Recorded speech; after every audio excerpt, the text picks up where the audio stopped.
as you pointed out, I don't think the Israeli prime minister is interested in that. However, I think a ceasefire in Lebanon, on the Lebanon-Israel border between Hezbollah and Israel, is achievable, primarily because a breather, to reorganize its ranks, to take care of its internal communication systems. And so the late Secretary General of Hezbollah linked any ceasefire on the Lebanon-Israel front to a ceasefire in Gaza. I think now with a new leadership or a party in disarray, they would be more likely to accept maybe a ceasefire only on the Lebanon-Israel front. The implementation of 1701 in full is not possible, particularly the disarming of Hezbollah at this moment. But definitely with the withdrawal of Hezbollah forces to the Litani River as part of 1701 is achievable right now, and the deployment of the Lebanese army to the border area. Well, after all, on that, Rhonda, I'm so sorry, but I have 2 seconds left. Thank you so much. This is On Point. On Point is a production of WBUR Boston and is distributed by APM, American Public Media. Support for On Point comes from Seed. Seed's DSO1 is a 24-strain 2-in-1 probiotic and prebiotic engineered to survive digestion, support healthy regularity, and promote whole body health. Learn more at seed.com/public. And WBUR presenting Endless Thread, a podcast about the internet's untold histories and unsolved mysteries, from stories about a mountain of dishware in the woods to the world's largest glitter consumer. Endless Thread. Listen wherever you get your podcasts.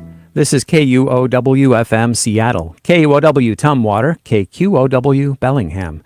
It's just before noon on a Friday. The Week in Review crew is here, and so is the host of the show, Bill Radke. Looking forward to Week in Review in a moment. For example, we're going to discuss Seattle schools. You don't want to close 20 Seattle schools? How about 5? And then cut some pay or some jobs or something. Also, Seattle government has to cut something too. Maybe Nancy Pearl, maybe cops on horses. Seattle's mayor should be ashamed of himself over his budget plan, according to one KUOW listener. We'll debate that. Virginia Mason closing its Seattle birthing center. Who are the Savannah Bananas and why are they coming to Seattle? I might mention that in my little headline section toward the end of the show. And of course, what made us smile this week? We'll tell you. We'll smile at you if you stay tuned.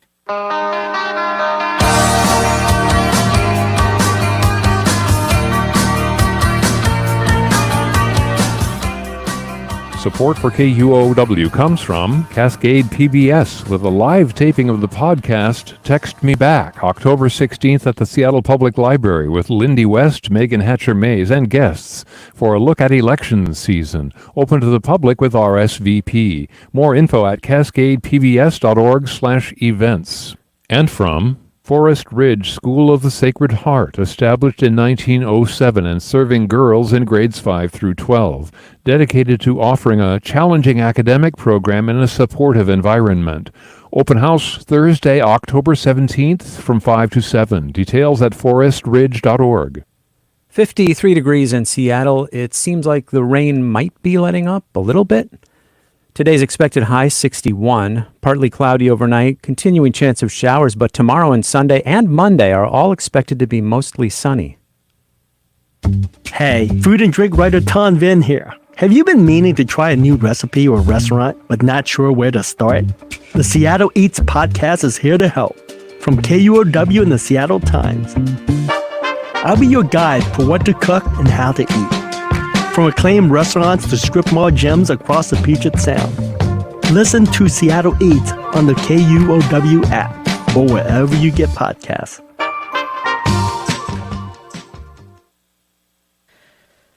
Live from NPR News, I'm Lakshmi Singh. Well, President Biden's just made an unexpected appearance in the White House daily briefing for the first time since he took office. He took a victory lap with today's report showing the economy picked up a whopping 254,000 jobs in September. The nation has now created 16 million jobs since I've come to office, more jobs created in a single presidential term than any time in American history. He congratulated the tentative agreement that ended a dock worker strike on the East and Gulf coasts. We averted what could have become a major crisis for the country and a tentative agreement which includes record wage increases for dock workers. Biden was also asked if he thinks Israeli Prime Minister Benjamin Netanyahu may be ignoring his calls for ceasefire in Gaza in order to influence the outcome of the U.S. election. No administration has helped Israel more than I have. None. And I think Bibi should remember that. And whether he's trying to influence the election or not, I don't know, but I'm not counting on that. Biden addressing reporters a short time ago in the White House briefing. Israel airstrikes continue in Lebanon, targeting Iranian-backed Hezbollah militants. Iran's supreme leader says Tehran and its allies will continue to stand up to Israel. NPR's Jackie Northam says his latest comments came in a sermon 3 days after Iran fired about 180 ballistic missiles at Israel. This is the first time since 2020 that Ayatollah Ali Khamenei has led a sermon at Friday prayers. He called the missile strike on Israel earlier this week legal under international and Iranian law and said Iran was ready to do it again if necessary. Khamenei said Palestinians had the right to stand up to Israel and called on all Muslims to tighten the belt of defense, independence, and dignity. Khamenei described the Hamas attack on October 7th as legitimate, and he said no one has the right to object to Hezbollah in Lebanon for supporting the Palestinian people's uprising. Khamenei's sermon comes as Israel continues its offensive in Lebanon with a series of aerial strikes. Jackie Northam, NPR News. As cell service and internet slowly returns in western North Carolina, the search for missing individuals continues, especially in more rural areas of the region. Blue Ridge Public Radio's Laura Hackett has more. Zoe Didion was at home last week when a mudslide began. The mud was coming down so fast, there were just houses skiing down the mountain. In Swannanoa and many other places, search and rescue missions are ongoing as damage from Helene is still being revealed. Alan Dye says without water, power, and cell service, neighbors formed a word-of-mouth network to try to track down those who are missing. I had neighbors down there doing swift boat rescues out of houses, mechanics and computer programmers going down there with canoes and ropes trying to get people out of homes. Local officials say more than 200 people are still missing across Buncombe County. That's Laura Hackett reporting. You're listening to NPR News. This is KUOW News. I'm Paige Browning. 2 U.S. senators have asked the Department of Justice to take tougher action against Boeing executives for safety issues that impacted its airplanes. In a letter, Senators Elizabeth Warren of Massachusetts and Richard Blumenthal of Connecticut urged the department to hold criminally accountable executives who disregarded passenger safety. Boeing declined to comment. Meanwhile, today marks 3 full weeks that over 30,000 Boeing employees have been on strike. The company and machinists union are still at odds. KUOW's Casey Martin reports some workers are picking up side jobs. For 29 years at Boeing, Tom repaired planes. But to make some money during the strike, he's fixing cars at a rental place. It helps. It's a big help. He didn't share his last name out of fear of retribution from Boeing. Tom wanted to hit 30 years at the company, but he doesn't like their recent contract offers. After the strike, I'll evaluate it, see where I'm sitting financially and everything like that, and see if I should continue. It helps me out a little bit or leave the program altogether. This week, Tom and thousands of others lost their health coverage while on strike. The union says there are no negotiations with Boeing scheduled. In Renton, I'm Casey Martin, KUOW News. The cyber threat that shut down Highline Public Schools last month was reportedly a ransomware attack.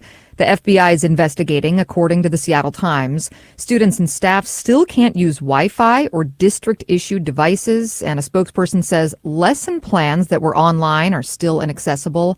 No word on whether hackers were able to access personal data. A 3.7 magnitude earthquake struck in the Vancouver, British Columbia area early this morning. It was centered about 15 miles west of Vancouver in the Strait of Georgia. No damage or injuries have been reported. This is KUOW News. Support for NPR comes from NPR stations. Other contributors include Fisher Investments. As a fiduciary, Fisher Investments is obligated to act in their client's best interest. Learn more at FisherInvestments.com. Investing in securities involves the risk of loss. Welcome to Friday. Welcome to KUOW's Week in Review. Hi, I'm Bill Radke. I'm here with this week's panel. By the way, we discuss what happened this week. We figure it out. We cross talk. We agree. We disagree. and you learn stuff all in an hour. And we have our panel this week, writer and editor Sarah Anne Lloyd. Welcome back. Hello. Good to see you. Seattle Times editorial board member and columnist Claudia Rowe. Welcome back. Hi, thanks for having me. Political and public affairs consultant and 1/3 of the Seattle Nice podcast. Welcome back, Sandeep Kaushik. Hey, Bill. Good to see you. Anybody else going to the opening of Seattle's brand new Pike Place Market Overlook? I have not been. No? Yeah. Well, it opens in a few hours. We're is it taping today? this on Is it Friday. today? Yeah. I think I'm going to hit it on my way home. Yeah. I think I'll probably wait until it's like a weekday, like a month from now. Right. Yeah. Where you don't have to stand in line to like to see my beautiful views, Yeah. spend some time with it. Wait till it's covered in graffiti. Yeah. I think that's public art. Yeah. Public art. Yeah. I'm a late adopter, so yeah. Okay.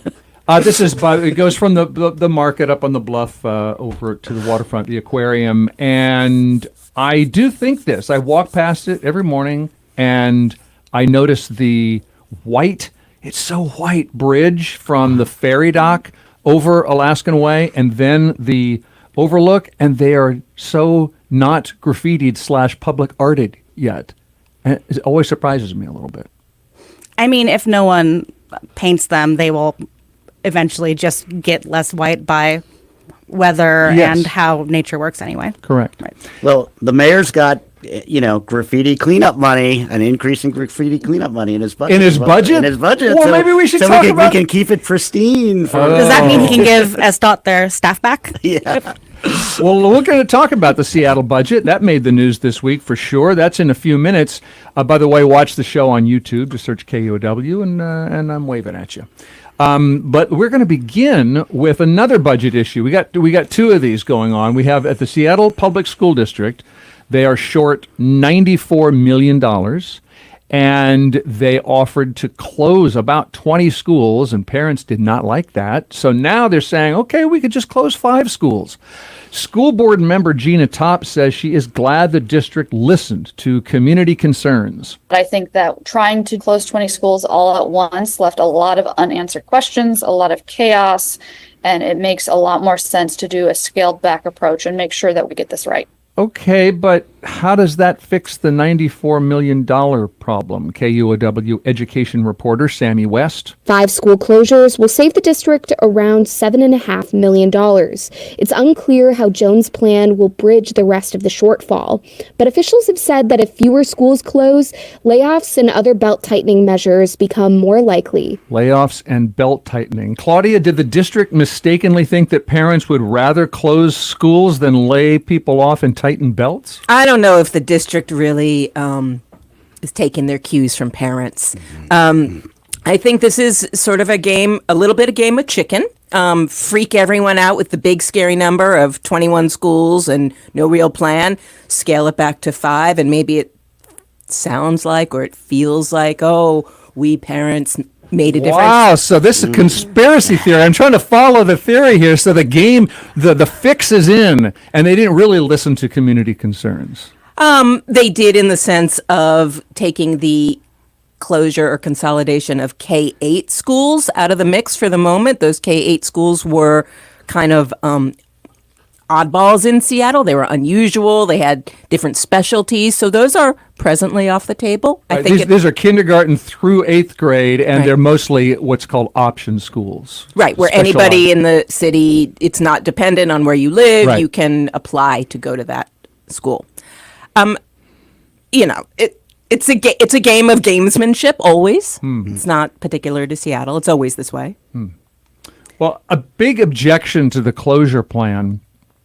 Sorry, Sarah. I think I interrupted you. What was your reaction to the? Switcheroo? The K-8 thing is what really stood out to me, because we are hemorrhaging students into private schools right now, and it just seems very short-sighted and backwards to me to reduce the amount of options that parents have for giving their kids public school educations. I mean, there are equity issues in option schools, but I think that would be like a recruitment issue. Maybe there are ways that we can work to address inequities in option schools without closing them entirely. Sandeep is nodding vigorously. I am. So I think there are a number of factors that led to this original 21 or 17 school closure plan, right? This has been in the works for several years, right? That they've been cooking this behind the scenes.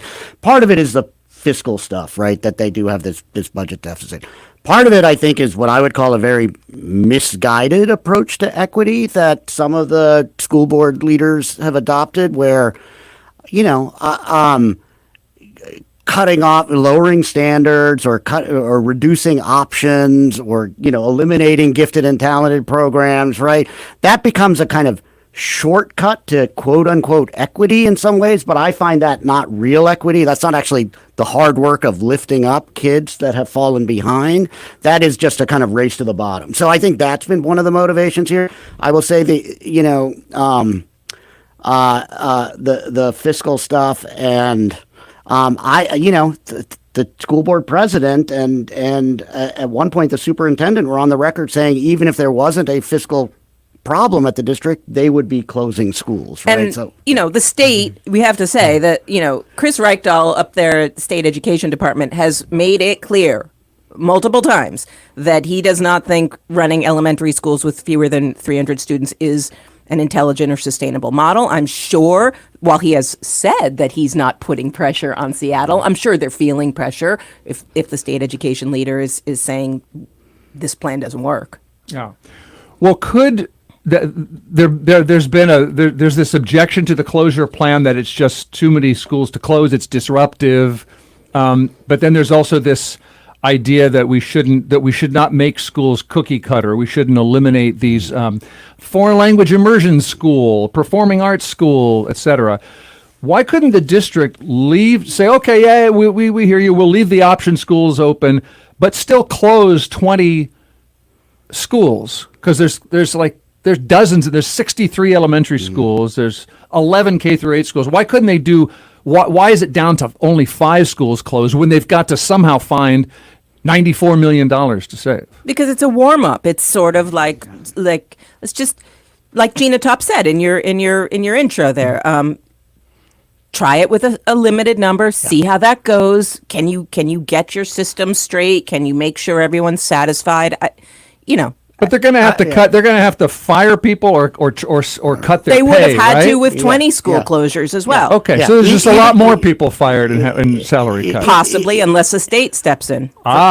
Two things. Even with 21 closures, that was, even if they got the savings they claimed they were going to get out of it, which is questionable, right? That was only a third of their budget deficit. Right. So we were looking at significant cuts and staff reductions, and all that stuff was happening anyway. Secondly, I don't think there's any reason that parents or the public should believe that the plan now is to close 5 schools and leave it at that, right? I think the leadership of the school board right now is just saying, okay, we got a bunch of backlash, so let's back off a little bit. But I don't think they've given up on the idea of either closing the option schools or closing a lot more schools, right? I think that is still very much in play and internal discussions that I hear about. I'm sure it is. I'm constantly perplexed at the point Sarah raised. Why does Seattle not try to draw people in? Why don't they, I don't think recruit's quite the right word, but why aren't they trying to make themselves more attractive? They seem to be doing the opposite. Well, Sandeep's answer was they're trying to make things more equitable at the expense of doing these programs that seem to attract affluent families. Do you agree with that? I mean, I think that a lot of less affluent families could really benefit from these programs. A lot of the time they lead to better outcomes for kids that have not done well in traditional public schools, or have a lot of boredom because they need a different level of education in one thing or another. I think that also having this in public schools is actually like one of the few options that less affluent kids can have to have educations like this, because like they're not going to private. And there is something to be said for a smaller school. I mean, maybe it doesn't look good on paper, maybe officials wince, but the fact is a lot of kids do better in a smaller environment. And if you want kids to do better, which Seattle surely should want, you might think about that. Well, the literature on school closure shows that kids who go through the school closure process do less well academically afterwards, right? I mean, there are pretty significant consequences. The literature also shows, by the way, that if affluent parents or kind of the white and maybe Asian parents leave the district, right? That doesn't mean, which is I think some of the thinking inside some of the leadership of the school district, that, there's going to be more resources then for poorer kids or black and brown kids. If they can afford private school, have them go to private school. Yeah, whatever, let them go, right? But the academic literature shows that when you eliminate economic diversity in classrooms, performance declines for those schools and those kids who are left behind, right? So it's not a winning strategy. And this, again, I go back to what I see as just a race to the bottom here with some of this stuff. I think they're well intentioned, the folks that are sort of driving this train, but I think they've got it wrong. I mean, they've got their approach all wrong. I agree. I think they do have their approach wrong. I certainly don't think it's an intended race to the bottom, but one wonders why so stubbornly pushing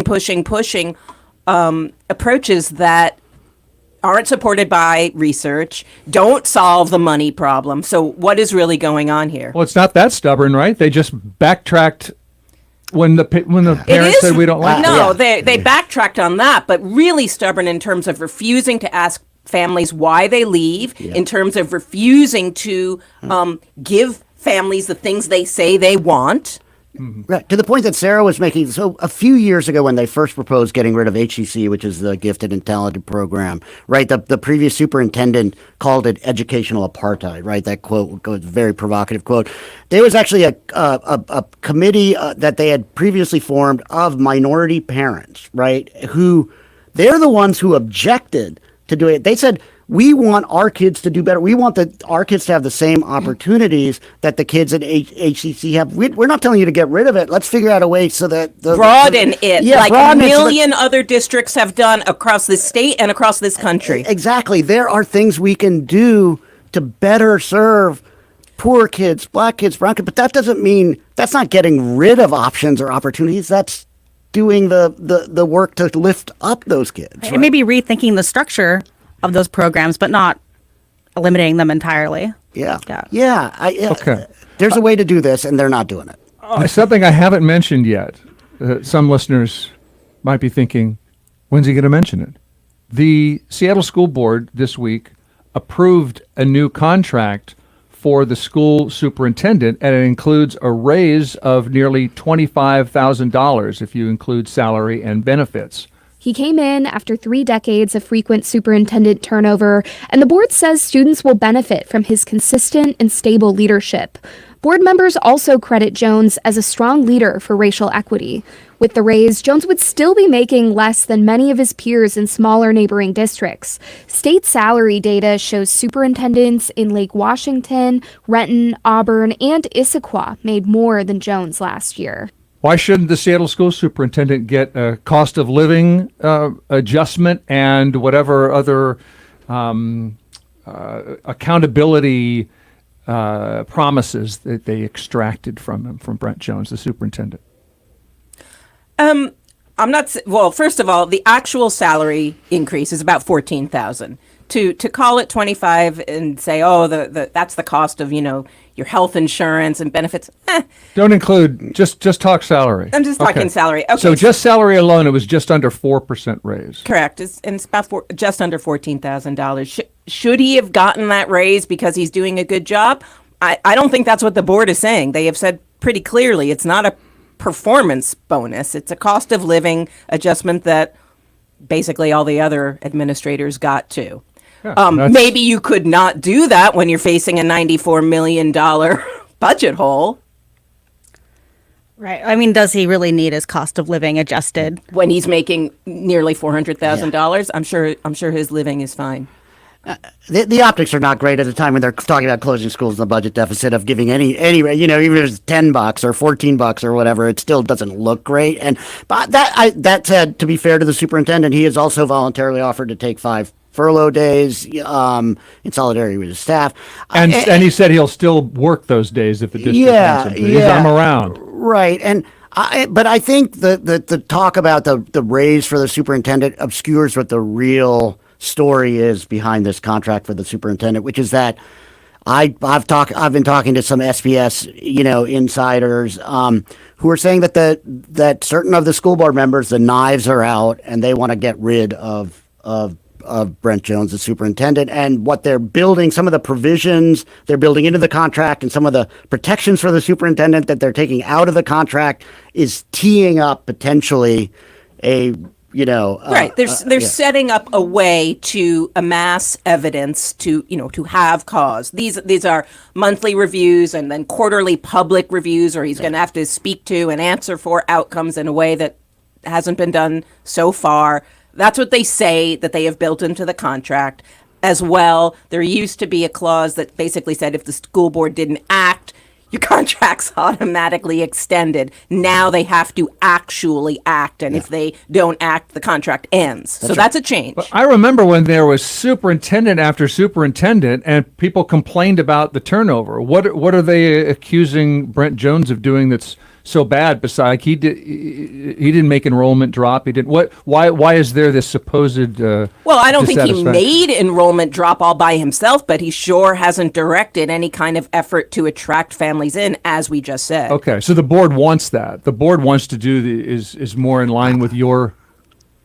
I think the board is very impatient with Brent, Dr. Jones. To be respectful, I think they were, rightly or wrongly, quite surprised when he,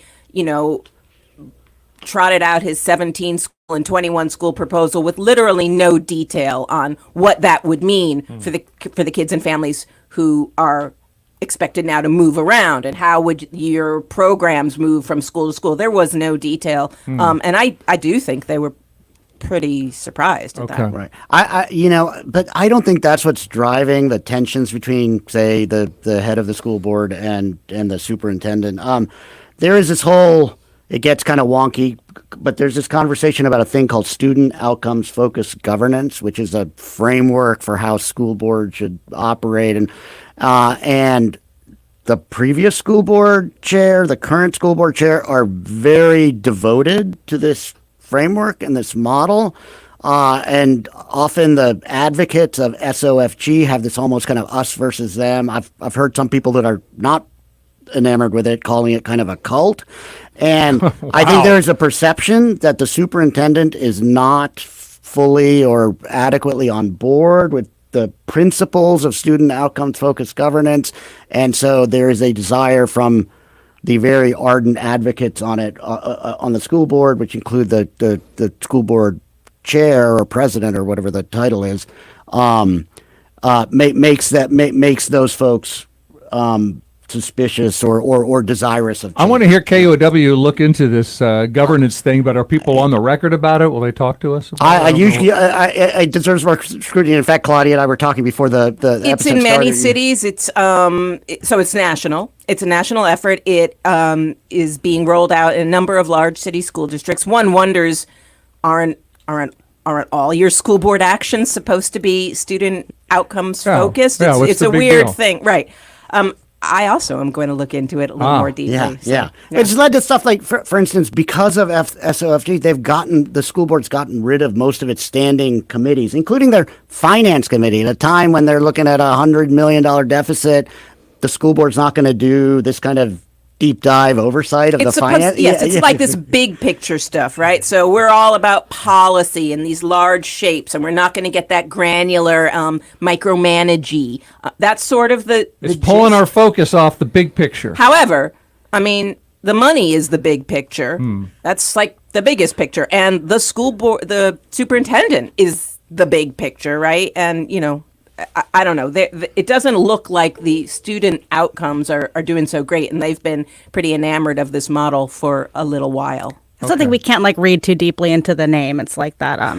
Yeah. There's the Mr. Show bit about we're at the grocery store that doesn't have rats. Yeah.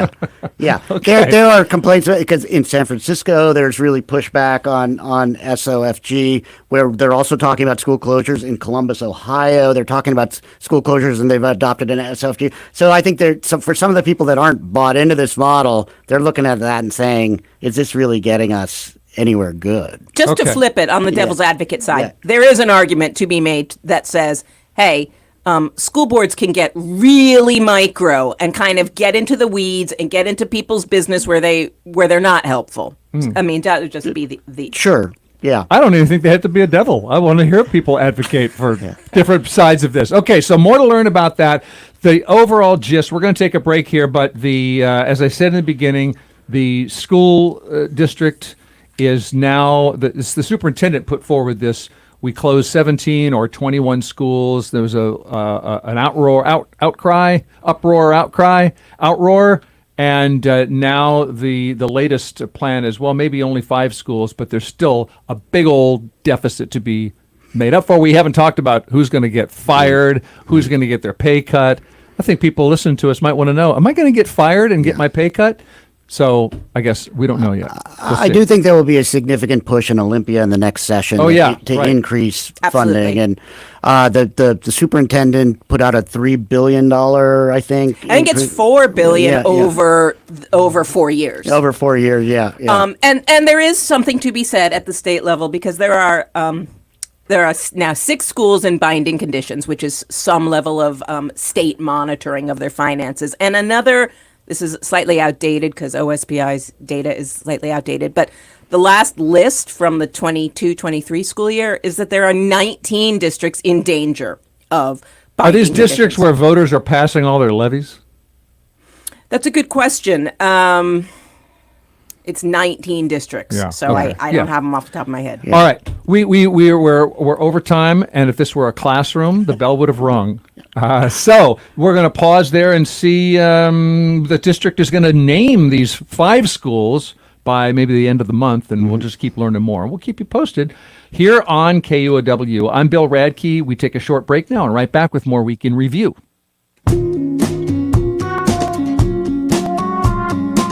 94.9 KUOW, Seattle. It's 12:29. 55 degrees in Seattle. Still a chance of more showers today, but Saturday, Sunday, and Monday are all predicted to be mostly sunny with highs in the mid to upper 60s. I'm Joshua McNichols. This week on Booming, we look at the upcoming ballot initiative that intends to lower the price of gas. But what if paying more at the pump could actually save you money? Listen to Booming on the KUOW app or wherever you get your podcasts. Support for KUOW comes from the Amazon Housing Equity Fund, partnering with nonprofits like the Urban League of Metropolitan Seattle to help create and preserve over 8,600 affordable homes across Puget Sound since 2021. And from Third Place Books, Neil Stevenson discusses his new book, Polo Stand, the first in a new science fiction series, Tuesday, October 15th at 7 p.m. Tickets available now at thirdplacebooks.com. You are listening to KUOW's Week in Review. I'm your host, Bill Radke. If you were to watch this live stream happening right now on YouTube, you search KUOW, you will find me with Seattle Times editorial board member and columnist Claudia Rowe, writer and editor Sarah Anne Lloyd, and political and public affairs consultant Sandeep Kaushik, helping you figure out what happened this week and what it means. So we were just talking about how the school district, Seattle Public Schools, might close its budget deficit. That's only $95 million. What if you had a $250-ish million deficit and you were an entire city government? We have learned about some items that the mayor suggests the city cut. We'll get to those in a moment. First, Sandeep, I have a voicemail to play for you. Okay. The reason Mayor Harrell did not have to identify deep spending cuts, even with a $250 million deficit, is that he proposed taking money from Seattle's Jumpstart tax, which was the payroll tax on high-paying businesses that was supposed to pay for affordable housing, plus some equitable development, Green New Deal programs, and small business support. The mayor wants to use $287 million of the Jumpstart money to cover the budget deficit, which angers a KUOW listener in West Seattle who says the mayor and council promised affordable housing. And the fact that they're using this money that every single one of them would have absolutely voted against in 2016 if they were on the council is absolutely shameful. Shameful that they are using this to make up for losses and not using it what it's used for. And Rob Saka, you, Harold, all of you, you shame on you. Shame on all of you. Well, the city council hasn't voted yet. Should the mayor be ashamed? No, I don't think so. No, first of all, Jumpstart revenues are coming in at a much, much higher level than had been anticipated. So the original, it was originally passed in 2020, right? It was Teresa Mosqueda, former school board, former city council member, is now on the county council, and she had a spending plan, right, at the time that they passed it, which did say we're going to create a special Jumpstart fund and dedicate those revenues to not just housing but Green New Deal, some other stuff. But the fact is, there's so much money coming in from Jumpstart. We're funding the stuff that was already allocated under the spending plan the previous council developed. But are you saying the city is spending all it needs to spend on affordable housing? No, of course. But because then why does one inaccurate 4-year-old pandemic era tax forecast, why has that become the baseline for whether we should keep spending money on affordable housing? Why is one, ordinance passed by a previous city council where almost all the members are gone and were, ousted in part for ideology? Why is that like tablets handed down, on stone from Well, God that's why I to asked Moses, you if right? the city's spending enough on affordable housing. Well, we did just pass a housing levy recently where we tripled the size of the housing levy. Okay, so maybe we are. Well, we have huge needs, of course, for all of these things, but finite resources. So I mean, we could have less finite resources I don't think we have to spend the money as the framers intended, but I think that we can people are always wondering why we're not building more affordable housing, why we see all these problems. And if we spent all of that money on affordable housing, I don't see why we can't just get a little extra gift. A big extra gift, right? But I think that we need that big extra gift. What if I came to your house and said, Sandeep, your house is appreciated in value more than you expected it would.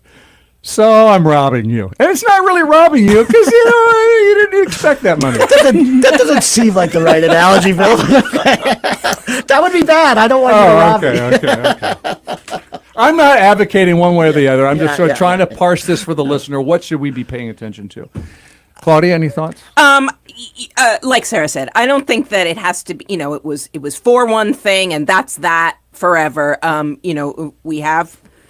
We supposedly have a significant budget deficit. Let's address it rather than, cut things we don't want to cut. And it's not illegal. This is a legal move. It wasn't. No. It was how it was sold, but it's not restricted funds. It can be used to cover a budget deficit. We have significantly increased our investments in things like affordable housing over recent years, right? And in part due to I think your listener is absolutely correct that some of the opponents of the Jumpstart tax are now kind of celebrating the fact that they have this revenue that they can backfill without doing cuts and stuff. And so there is, I think, a criticism there of the people that oppose the tax. Yeah, those counselors who lost their jobs, that Gonzalez and Herbold and Sawant and Lewis and Mosqueda moved, and they were all vilified for being all left-wing, anti-business. And again, I'm not endorsing the vote, but is it not saving the city from cuts and saving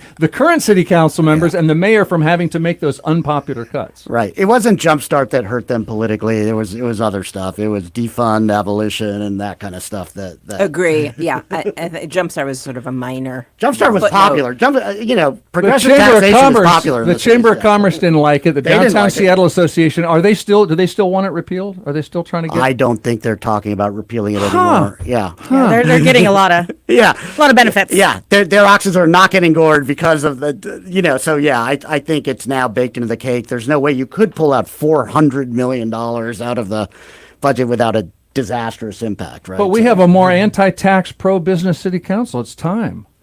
It could stand up and forget it. Yeah. Go on. yeah.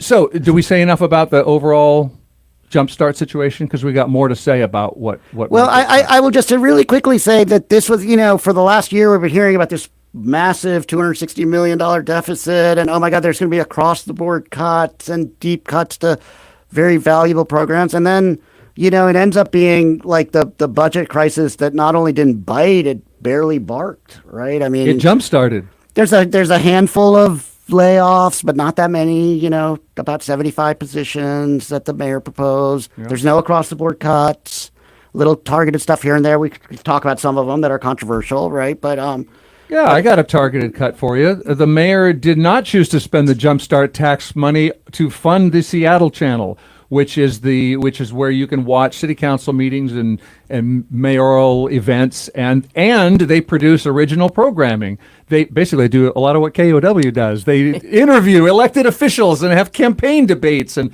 profile local artists. You might know by the name Brian Callanan from this very show. He's a frequent guest. Nancy Guppy, Nancy Pearl.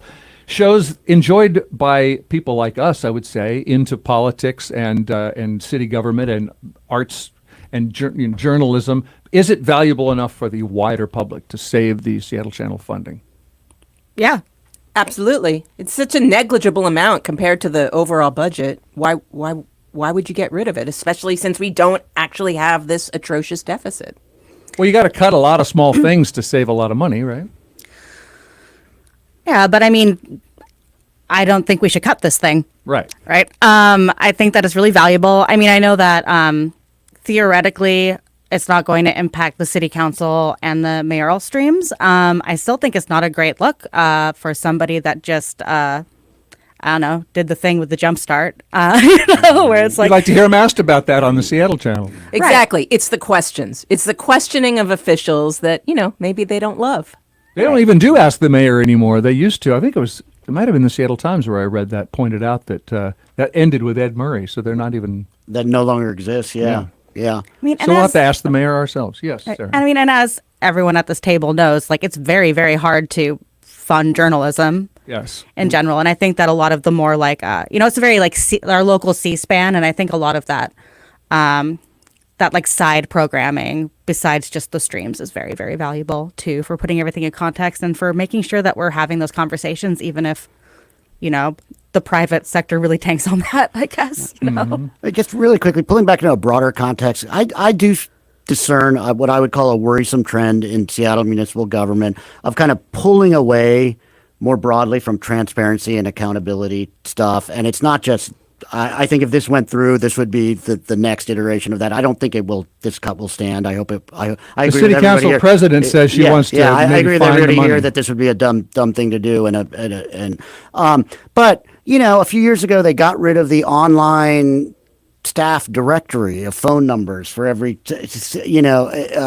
staffer at the city. And I can't tell you how many people have complained to me since then that I don't know how to get a hold of, so-and-so at the transportation department or whatever, right? I actually think the work from home stuff that the city has, been very accommodating of for a long time. They've just gone back to 3 days a week. But I've heard a lot of complaints from people saying it's really hard to find, connect with a live person to talk about my issue or my problem now, and compared to what you're not allowed to criticize work from home. Everything's perfect. Work from home is perfect. So I just think there's a trend here that this is part of. Okay. Well, there is a journalist. We're at least I'm biased. These are friends and colleagues we're talking about. But there is journalistically a difference between just airing the city's point of view in city. I mean, there are people who come to oppose the city council in those hearings. That is true. But to air the city, to be as Erica Barnett called it, a portal for the mayor's events and the city council events, not the same as the debates and the interviews, and much less the Nancy Pearls, the book Lust, and the Art Zone. But we'll see what they decide to do about that. One more item that that Seattle is talking about ridding itself of: Seattle Police Department has offered to cut its horse-mounted officers, which the city's had since the late 1800s. It is the last mounted patrol in the Pacific Northwest. However, I heard about this and I thought, when's the last time I saw cops on horseback? It's only 6 horses, and they don't patrol city streets anymore. They just join community events. Still, the interim police chief, Sue Rahr, told the city council they're expensive. People love the horses. I mean, you can't not love the horses, I don't think. But it's a very, very labor-intensive operation. Reaction to the horsey bye-bye. We don't need them, and I don't think it's that nice to the horses, frankly. I always wince whenever I see horses in major cities, either with police on them or pulling carriages, say in New York. They don't look very happy. I don't see the point. I think it's inhumane to the horse. I don't think it solves crime. I don't get it. So if they could be released into a pasture and they show video of them gambling, running free on Seattle Channel, not gambling. Gamboling. Gamboling, Yes. and you can watch it on the Seattle Channel, you might feel better about that.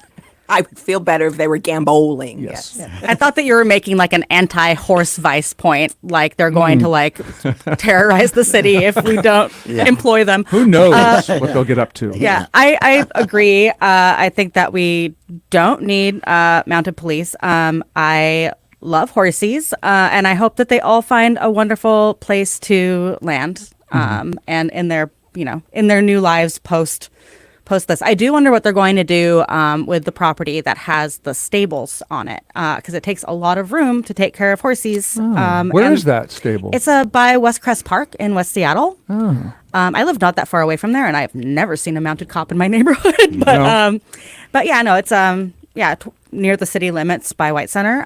Do neighbors complain about the richness of the experience of living near the stable? I mean, I have not actually seen the stable. It's just like, yeah, I just know that it's very close by and near West Crest. But yeah, no, not really noticeable. Exactly. Nobody's going to notice if they're gone. Yeah. Except for the horses. They'll notice. They'll be gamboling. I agree with everybody that we should be nice to the horses, but I also think we're way down in terms of the number of police officers at SVD. Right now, SVD can't respond to a lot of 911 calls at all, much less or in a timely way, even to priority calls. So if repurposing, a few bodies, over to more urgent needs, that makes sense to me. So, is it easier to get to a scene quickly during traffic if you are on a horse, though? I don't know. Oh, yeah. Maybe we need a scooter patrol. Or yeah. I'd like to see that. Okay, well, the Seattle Police Department says it will employ a, quote, slow, thoughtful process to find new homes for its police horses. So we'll follow up on that for you. Shall we take a break? Good for them. And then talk about a few other things that happened this week so we feel informed? Let's take a break. We'll be right back on Week in Review.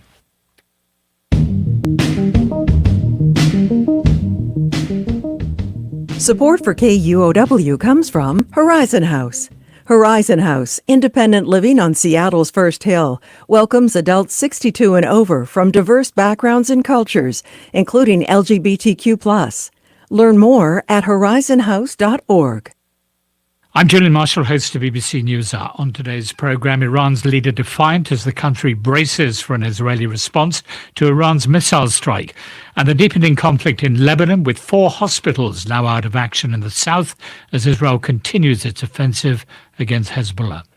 BBC NewsHour just about 20 minutes away on 94.9 KUOW FM Seattle, KUOW Tumwater, KQOW Bellingham. Support for KUOW's car donation program comes from local Kia dealers, presenting the brand new Kia K4, a compact sedan with standard wireless Apple CarPlay and wireless Android Auto. More at kia.com.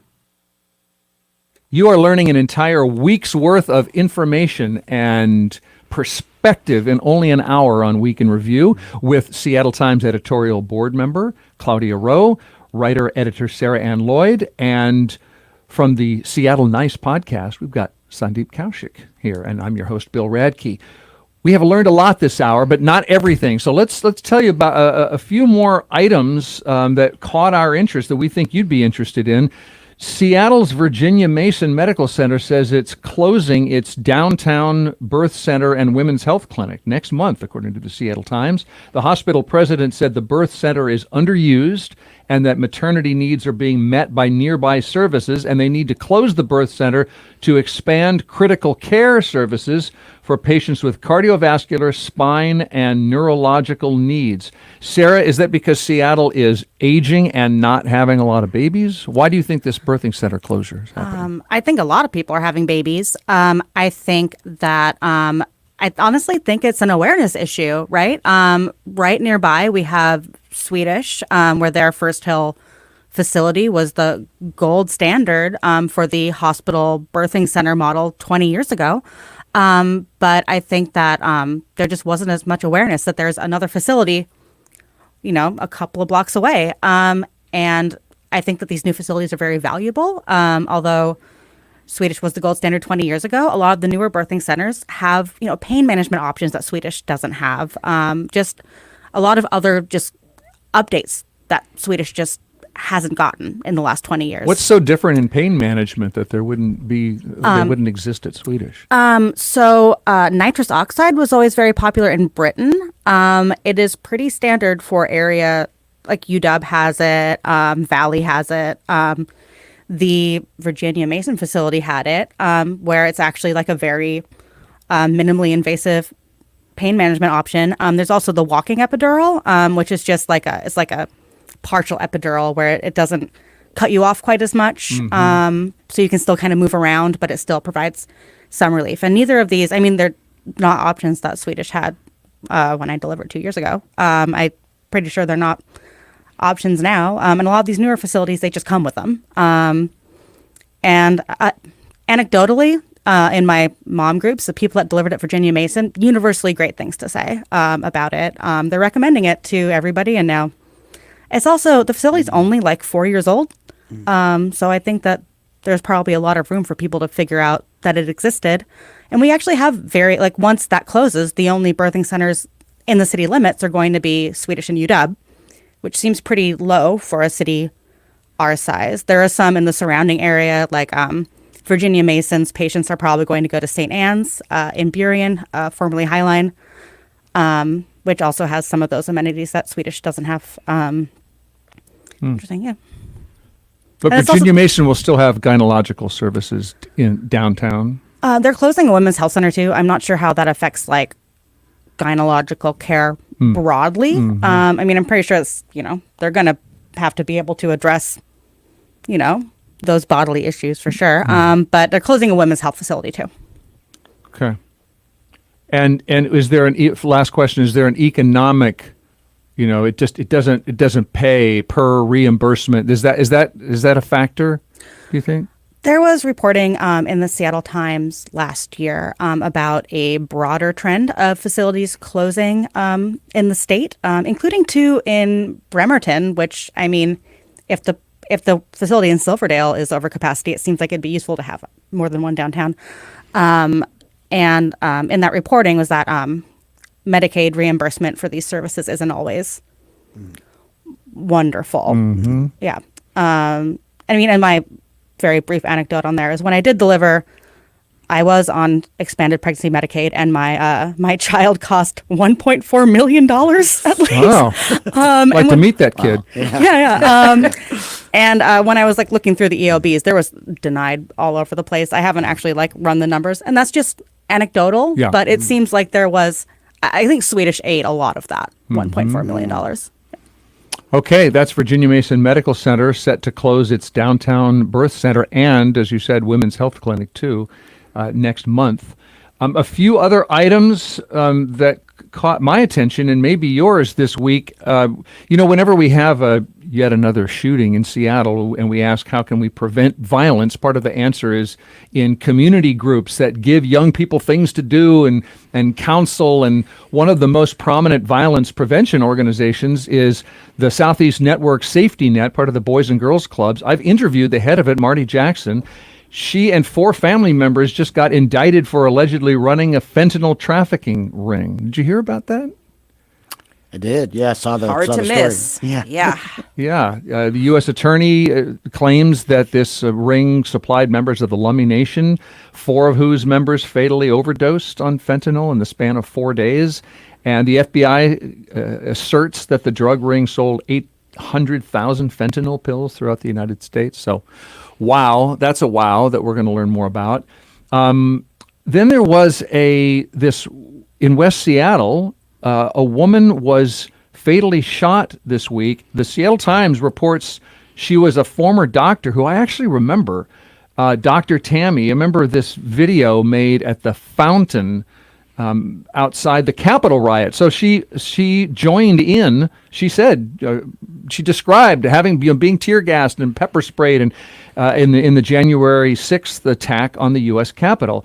Her medical license was suspended after this, and I don't know the exact connection, but Her home had been foreclosed on, was supposed to be sold at auction. She apparently pointed a gun at two men who were delivering paperwork to her home, and one of the men opened fire.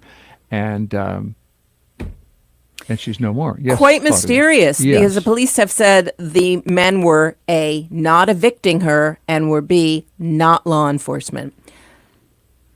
So, I mean, they could have been serving her papers for any number of other reasons. She's in the midst of a divorce. So who knows? But if they're not law enforcement, why do they have guns? Good question. I don't know. It's like, I mean, we could just sit here and speculate all day, which is, that's all it is. But it's quite mysterious. I wonder if it has something to do with national, something. It could be much smaller, like her and her ex-husband and a divorce thing, but then why do they have guns? Or it could be much bigger. And You mean, is there a QAnon buzz about this or something? Yeah. Because she, I've seen the photos of her home, and it says she's still, doubling down, tripling down on the election denial and all of it. So it says QAnon, big American flag. So I hadn't realized this is. So could it be, tied in some way to stuff having to do with Trump and the investigations there? I mean, much bigger than little sleepy West Seattle and her personal problems. Who knows?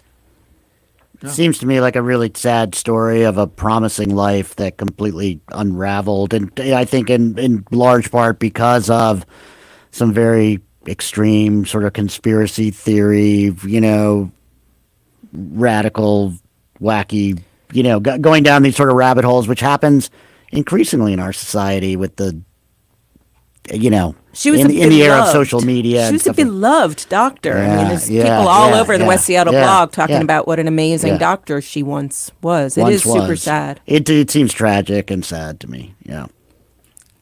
Yeah, I have a journalist colleague who wanted to know, and I'm sure this has attracted even more attention than I was aware, but she wanted to know, like, how could we trace that, sort of what Sandeep is describing, this, and I don't know anything about her, but if it's an unraveling and a pandemic era and a social media rabbit hole thing and a Trump thing and, what a life. So, okay, so I expect we'll hear more about that. Sarah, you pointed me to a report that Seattle has 102.1 men for every woman, even though women, I believe, outnumber men in this country, but not in Seattle. Why is that?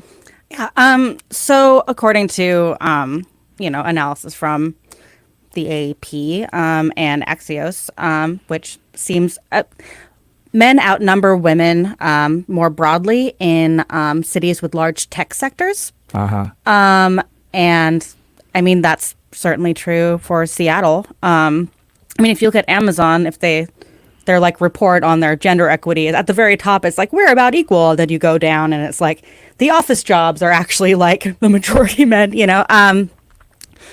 So I think that, I mean, it's not surprising that tech sectors have a lot of dudes in them. Does it seem like a dude-heavy town? Do you notice it?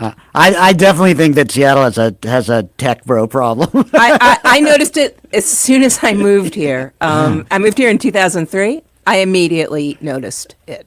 Yeah. And I mean, it's an interesting thing. I mean, obviously the tech industry affects many aspects of life in Seattle. I think it's an interesting way that it, has reverberated through. I mean, I don't know how much of a difference it makes compared to all the other ways that the tech industry has influenced Seattle, but I think it's an interesting,